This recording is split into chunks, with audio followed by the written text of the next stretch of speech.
Hello everyone, and welcome to another brand new episode on my channel, Wonder Boho Book Club. Today I'll be discussing the book 12 Steps to a Compassionate Life, written by Karen Armstrong. Karen Armstrong is a British author and commentator known for her books on comparative religion. In 12 Steps to a Compassionate Life, Karen applies the 12-step program of Alcoholics Anonymous to a different sphere altogether, compassion. She defines what compassion is and how to cultivate it using these simple yet profound steps. The 12-step program of Alcoholics Anonymous has been great for many people struggling with alcohol abuse. Similarly, in a world ridden by violence and war, following the 12 steps of compassion can help us understand each other and live more happily. But where to begin? How can we overcome our selfishness and become more trusting? Let's find out. Before moving ahead, please don't forget to subscribe to my channel. Part 1. Compassion is an inherent quality in us.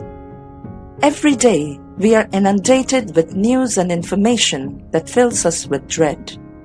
You might see war brutality, starvation, and poverty, and an increasing imbalance of power and wealth everywhere. This makes us yearn for compassion in life. But what exactly is the definition of compassion? Feeling compassion for someone means feeling what they're going through as if it were happening to you.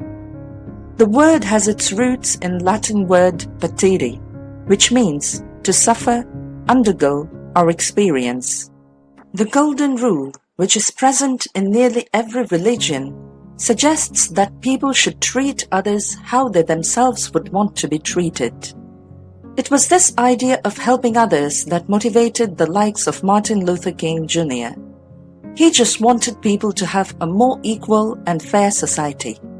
So, the question is, what is the source of our compassion? Compassion is hardwired into our brains along with selfishness. When you think about self-preservation, that instinct originates in the old brain or the reptilian brain. It's in the old brain where we have the drive for personal success that ensures our survival first and foremost. However, evolution gave human brains new features like the neocortex, which is responsible for our intelligence and empathy. This new brain coexists with the old brain. It's the new brain that drives us to think beyond our own comfort zones. It also helps drive our curiosity in art, religion, and people. Our old and new brains are constantly in conflict because the neocortex and the limbic brain system are linked to positive emotions, whereas the reptilian brain system is more geared towards selfish pursuits. You will learn about the 12-step process outlined in this book and how it will bring more compassion into your life. Part 2. First step to become compassionate is to learn.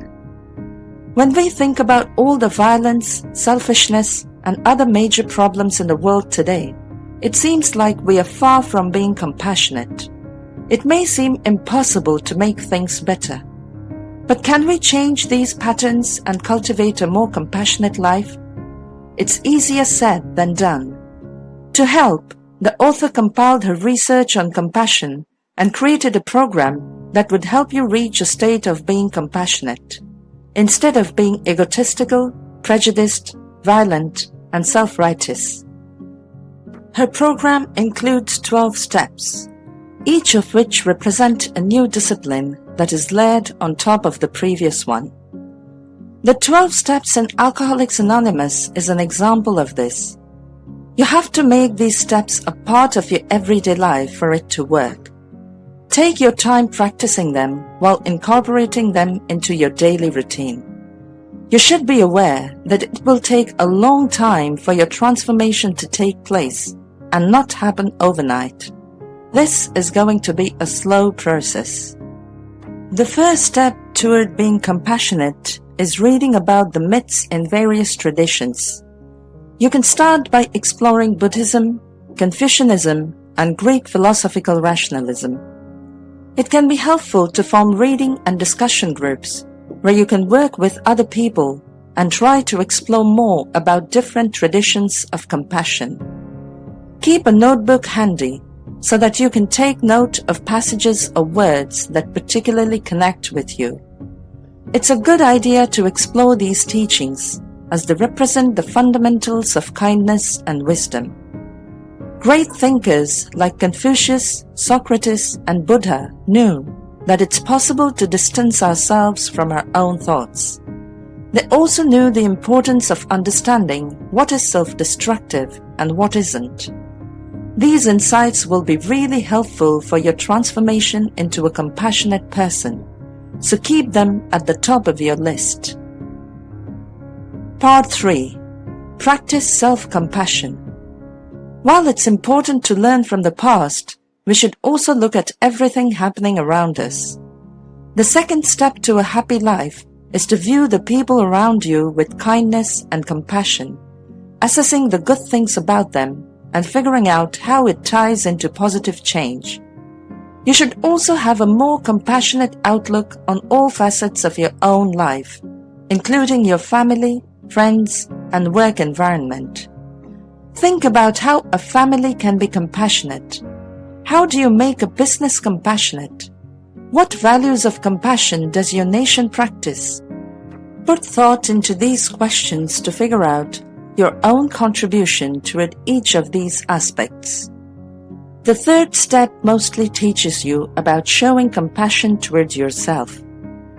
The writer realized that being compassionate for others is dependent on one's ability to be compassionate with oneself. Specifically in Western capitalist societies like ours, people tend to be preoccupied with themselves. But by criticizing and treating ourselves harshly, we are more likely to treat others unfairly too. It's important to not forget about all the good things you have done, even when you make a mistake. Part 4. Empathy and Mindfulness. This is the hardest step, but after we put ourselves in others' shoes and appreciate their painful experiences, an authentic sense of empathy emerges. All the major religions agree that you need to face some tough times before enlightenment is possible. One commonly held strand of belief in many religions is that the world is oftentimes difficult to live in. Buddhism, for example, is based on the idea that life is suffering. Different religions also have different ways of representing their beliefs. Christianity can be seen to depict the crucifixion of Jesus Christ as an example of suffering. Due to this, another common strand found in many religions is empathy. Humans have been using tragedy to see the pain of others for a long time.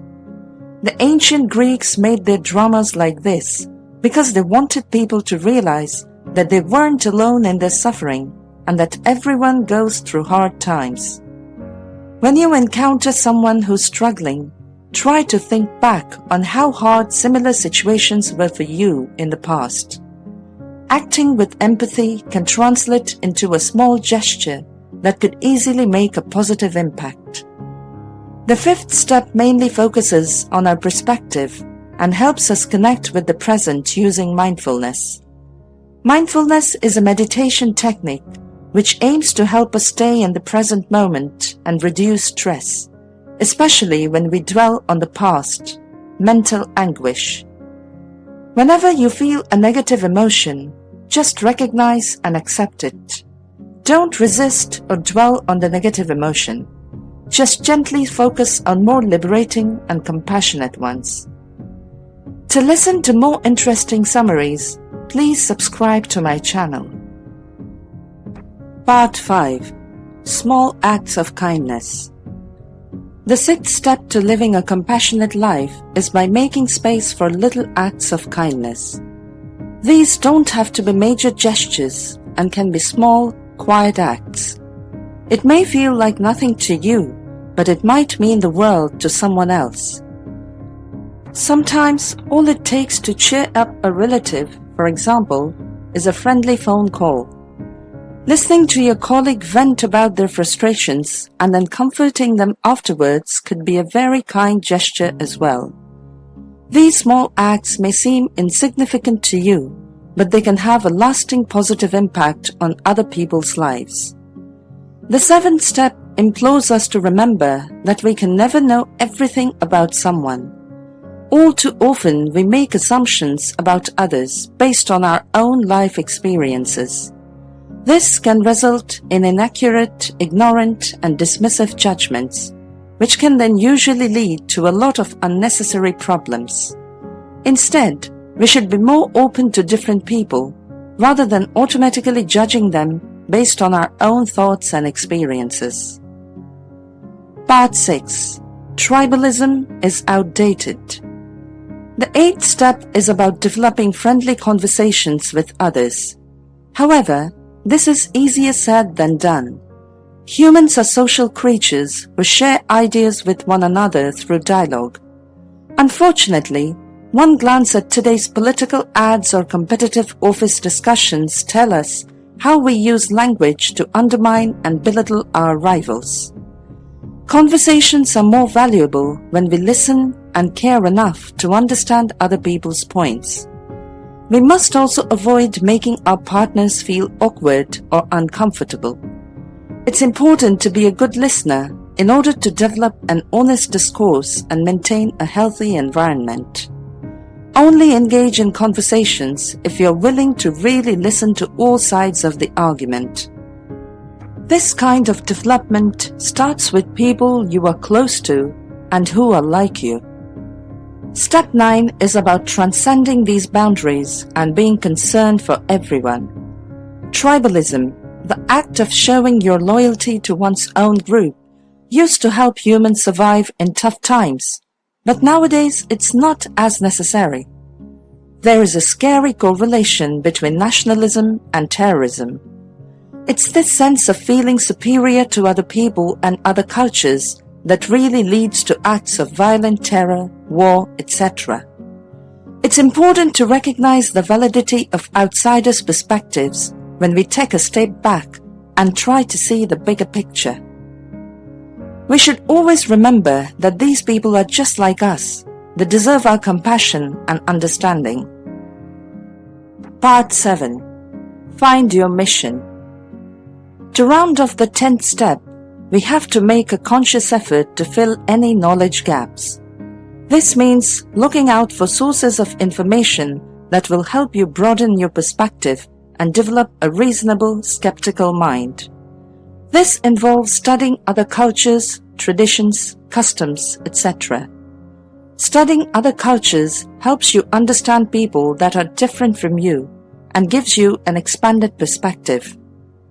The 11th step is to figure out what mission or personal goal we have in life.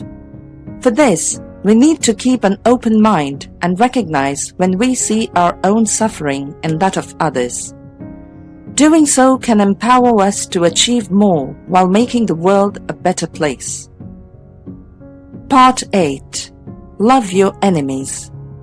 Tribalism has been a pivotal element of human society for many years.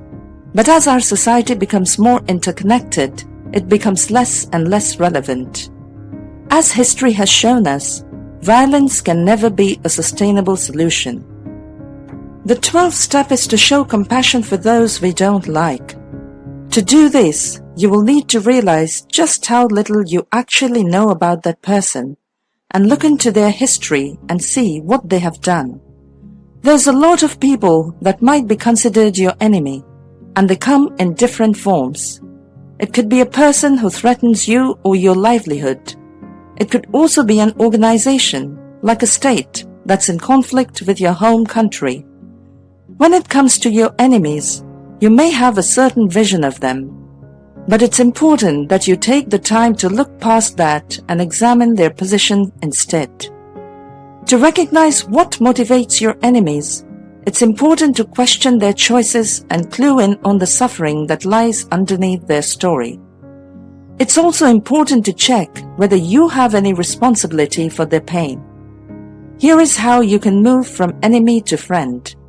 Try listening without interrupting attacking, or doubting.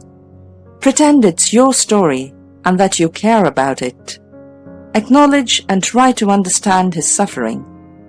As you begin to do so, begin transforming your anger into compassion. Conclusion. The prospect of being compassionate might sound appealing to you, but it's not something that becomes a constant presence in your life without getting some work done. If you want to live more kindly, all you have to do is follow the 12 steps that are outlined in this book and give some extra love to yourself and others. And pretty soon you'll find your world is a much better place. Thank you for watching this episode. Please don't forget to subscribe. Your likes, comments, and shares are highly appreciated. See you soon in our next episode.